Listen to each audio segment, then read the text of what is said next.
Number 1. Terry. This story happened quite a while ago. Many decades, in fact. I am in my 80s now. Just to give you an idea about it, at the time that it happened, I was a teenager. I grew up in the country. And the country that I grew up in was very, very country. I lived in some very poor places growing up. There were several times when it was very difficult for us to even go to school. So there were breaks in my education. There were times my family lived in places that had no running water. We normally always had a well when this was the case. Normally, all of us kids would sleep in one bed. Meals were done much different back then than they are nowadays. Mostly today, the emphasis is on the kids eating. That's most important. Back then, the parents, especially the men, would eat first. It was only once they had their fill that the kids were allowed to eat what was left over. All of my extended relatives did this, and they viewed it as normal. I was one of the youngest of 10 children that my parents had. By the time that I was a teenager, though, my family began living in better circumstances than they had when I was younger. My dad got a better job. My older siblings moved out when they were 18, and they all went about getting their own jobs and starting their own families.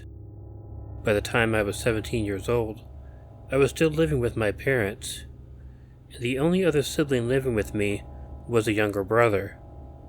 He would have been 16 at the time. At the time, we also still lived out in the country, though maybe not as rural as we had been before. We had a decent house, with electricity and running water. With only 4 people at home, and my dad working a good job, we had more food. So I went from being a starved and somewhat emaciated child to being a good, healthy teenager who played sports at school. My story begins in high school, and around that time, my dad was doing so good at work that I even had my own car in which to drive to school. It was nothing fancy, but it got the job done. I played football and baseball in high school. I was probably averagely popular. I had many friends, but I also had a few enemies as well. And they are the ones who are responsible for the most frightening experience in my life. This happened after a football game. I had gone back and had been taking a shower. I was normally the last person out after a game. I'd always been a bit more shy about showering with others than any of my brothers or anyone else on the team. It just made me feel really uncomfortable, so I preferred not to do it. Just like most previous games, I was the last one in the locker room on this day. I had showered, dressed normally, and I was sitting on a bench when I heard the door to the locker room open. I didn't pay much attention to it because it was not unheard of for people to come back to the locker room. Plus, I didn't hear any talking either. I was surprised, however, when 3 guys appeared beside me, and also blocking my way down the aisle of lockers. I was surprised because it was a guy named Terry and 2 of his buddies. When I mentioned before that I had some enemies, Terry was the biggest one of them. He was basically a thug. He had a severe dislike of jocks and of academically inclined students. He was a bully and often got into fights with other students. But most importantly, Terry hated me. And the reason he hated me is because on more than one occasion, when he was bullying someone that I knew, I had gotten involved and broke up the fight. He had, on more than one occasion, threatened to kill me, and I normally was on guard whenever he was around. Now by himself, Terry had no chance of fighting me and winning. I was bigger and definitely stronger than him, but he had 2 of his buddies standing right beside him. My first reaction was to get up and run in the other direction, but as I did, I noticed 2 more guys standing and blocking that way. I was trapped. The guys all descended on me, and although I fought like hell to keep them from getting me, the numbers game was too great. They got me, shoved a sock in my mouth, and put some sort of tape over it, and they eventually were able to tie my hands behind my back, blindfold me, and tie my ankles together.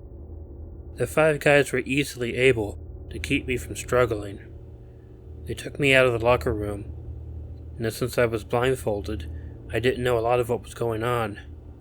However, I did know that they were able to get me outside, and I was tucked into a car trunk.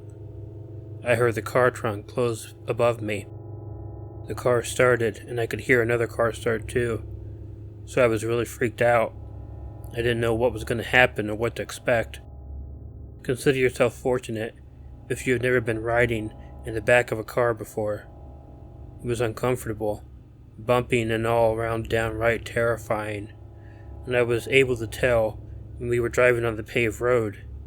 I could tell when the car took a turn off into the gravel roads, and I could feel the transmission revving up a bit as we were obviously going uphill. I really couldn't do much. I didn't know how long the ride was. It probably seemed longer than it actually was, but I was sure that I was in the car for longer than an hour. Finally, the car stopped. I heard some people getting out of both cars. After a small amount of time, the trunk opened. I was taken out, roughly, and untied and unbound. My blindfold was then taken off. Looking around, I had no idea where I was. I was taken very far off-road, and I could tell that this was in some clearing way out in the hills. God, I was terrified. I tried convincing Terry and his friends to let me go. It of course didn't work. Terry had 2 of his friends hold me, and he punched me several times. That was bad enough because I couldn't punch back, but it was worse when he took a knife out of his pocket. That was when the most severe terror set in. Terry stabbed me. He stabbed me again. He cut my face several times, one of those cuts being close to the eye. I was beaten up some more, and finally when they were done, I was dropped to the ground and kicked several times. I heard some talking before the guys left, leaving me there in the woods, bloody and beaten. They were sure I would die before morning, and at the time I didn't doubt that they were right. And when I heard the cars drive off, I honestly thought that would be the last time I would ever see or hear another human being. And I was able to get up, although it took a lot of pain in order for me to do this. I think I was fortunate that I hadn't bled out at that point. I managed to drag myself out to the gravel road. There were no lights or anything that far out. All I had was the moon, and it wasn't doing very much. By the time I got to the gravel road, I collapsed, and then I thought I was dead. The next thing I knew, someone was lifting me off the road.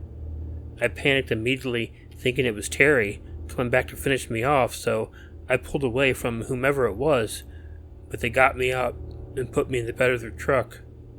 I just sort of gave up at that point and passed out in the truck bed. I woke up in the hospital, and I was a bit freaked out by that, but apparently some old man, about as old as I am now, was driving out on that road and found me in the middle of the road. He put me in his old truck and drove me to the hospital. Now, I'm sure that some people are wanting to hear that Terry and his friends got arrested for what they did, but that didn't happen. Terry had already skipped town. Before they even found me, his friends had told some people that he thought I was going to die. Murdering me was the goal, and he wanted to get out of town before they found my corpse. So even now, over 60 years later, I have no idea what happened to Terry. No one was ever charged with the crime. The only thing left of it are some scars I've had for the entirety of my life.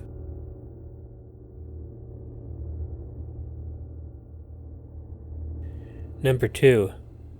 Delivery. I used to work for a sort of mom-and-pop pizza place that was in rural Tennessee. I hadn't grown up in that area really, but I moved there when I was in high school, and that's when I got the job as a delivery driver. It was a cool job, and I think any delivery drivers could agree that there are definitely perks to this job. I got to be in my own car most of the time when I was working, and I loved driving. So in basis I was getting paid for doing something that I basically enjoyed doing. Now, there were no other pizza delivery places in the area that I lived. So we serviced a lot of area, and a lot of those areas were on rural roads. As I got my driver's license when we lived in Detroit, I wasn't used to driving on those sort of roads. However, I did learn to get used to it pretty quickly. I never really had any problem with my route. Well, unless you want to include the fact that almost no one ever tipped, and that was quite annoying. I had made some deliveries when I lived in Detroit, and almost everyone tipped there.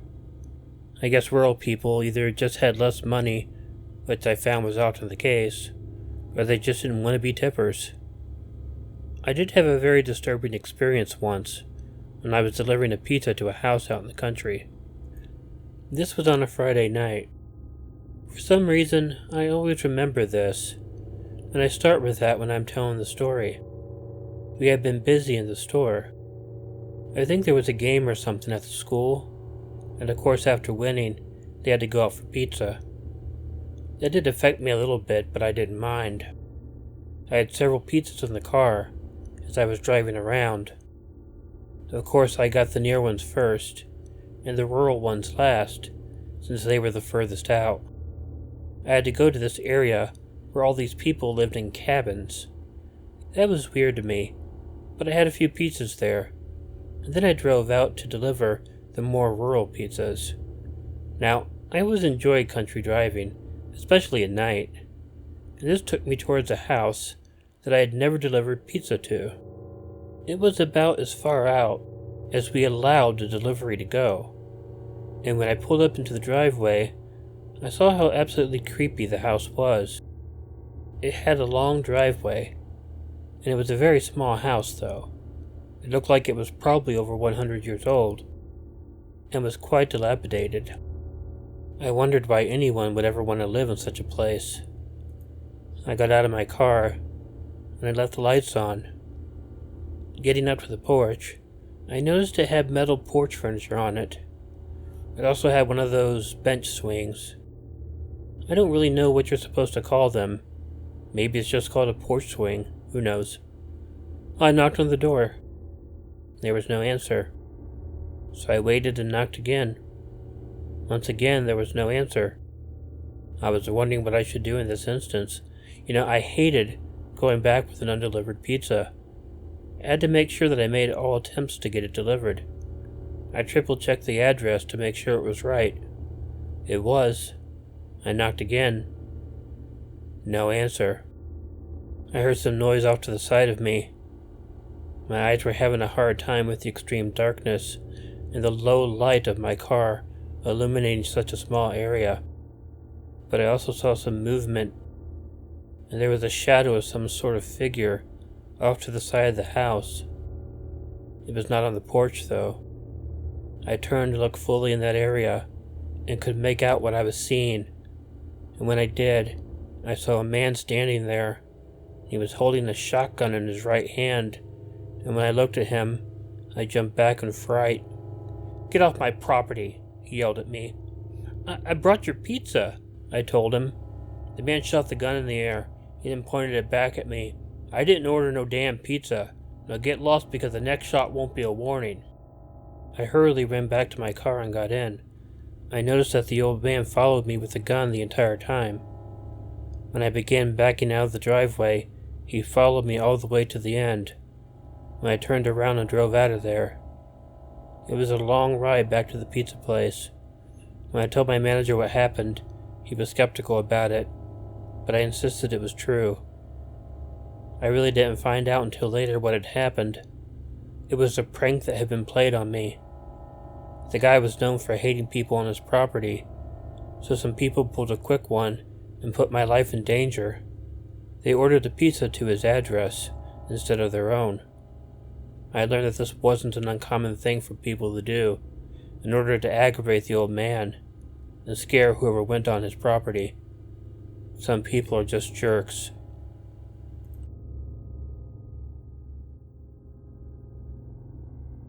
Number 3. The slope. I was always scared going outside at night at my grandma's house. It was really dark out there, and there was a hill there too, and there was a clear slope on the hill. and there was a light at the very bottom of the slope. But looking up at it, you couldn't see very far up, and that would become very important very quickly. A lot of people would come up to my grandma's house. There was a lot of cars, and my parents' car was all the way in the back. My dad was a real asshole, and rather than ever get up and get something for himself, he always made everyone else do it. If you questioned why, he would always tell you, "Because I said so." He also had a habit of keeping people up a lot later in the night than they wanted to stay up. I guess that wasn't the case this time, but I was just mentioning it. Well, he told me to go out and get something out of the car at midnight, and I was frightened to do it because of how dark it was out there, but there was no arguing with him, so I went out. It was freaky as hell outside, and as I was walking slowly, looking around, I saw my dad's car, all the way in the back of the line, just like I had mentioned earlier. I got there, grabbed the item, and I just wanted to run back to the house, but I never did that. I walked back slowly. As I got to the slope, I heard this horrible noise. When I looked at the slope, I saw the most deranged-looking man I had ever seen running down the slope directly at me. I mean, he looked unkempt and completely insane. He was rambling some shit too, but I couldn't understand it. I ran as quickly as I could to the house, screaming as I went. Before I got to the house, the door opened. My uncle was standing there with a rifle that was always right beside the front door. He saw what was going on, and he fired in the direction of the man chasing me. Scared by the gunshot and the crazy guy, I still ran up on the porch. My uncle ran down and chased the guy off.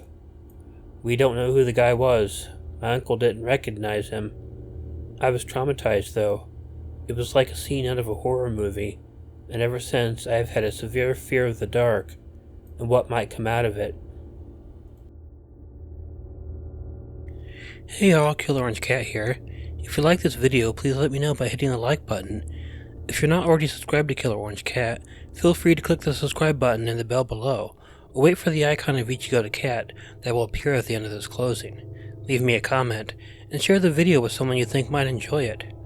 If you have an original story you'd like narrated on Killer Orange Cat, please email it to the address included in the description. But most importantly, don't forget to make sure to check in your closet and check under your bed, because you never know where a Killer Orange Cat might be hiding. Good night.